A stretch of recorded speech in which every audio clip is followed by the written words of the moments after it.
The truth is, I'm guilty. And as hard as it is for me to admit this, and as embarrassing as it is, it's the truth. You see, for long, I've always felt safe in my own country. I've always felt secure and at peace knowing that if anything were to go wrong, I'd be okay. And the sad part is, although I would often say that I'd feel safe because of my faith in Allah subhanahu wa ta'ala, deep down, the main reason I've felt safe was due to the fact that I live in a first world country, a country that has been ranked as one of the most livable places in the world. And it's only on days like today that I realize how wrong I've been and how guilty I am.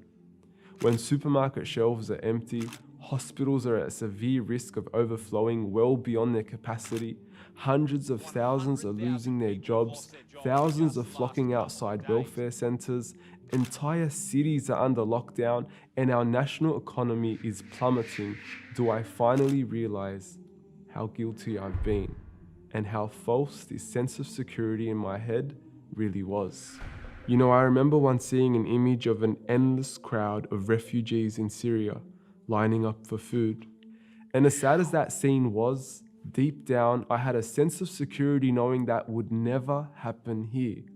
Yet today, we're seeing a small glimpse of that scene manifest around the country.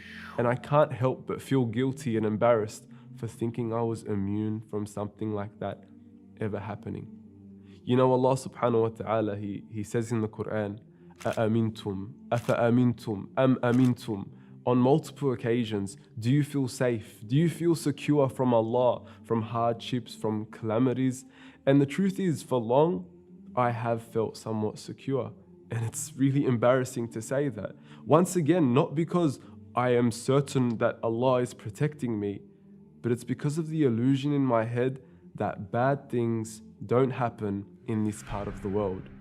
And as bitter as it is to admit this, I'm honestly grateful that it's actually allowed me to correct my understanding of who truly is in control, who truly is in power right now. It's allowed us to reinvigorate our relationships with Allah subhanahu wa ta'ala and has forced us to place our trust in Him. And in all honesty, who better to place our trust in? Who better to place our trust in than the one who has the treasures of the heavens and the earth? Who better to place our trust in than the one who controls the entire universe? I guess it's time that we realize this and acknowledge the power of Allah. And above all, I think it's time we really start to humble ourselves. You know, despite our technological advancements, our mega cities, our state-of-the-art infrastructure, without Allah, the truth is, we're powerless.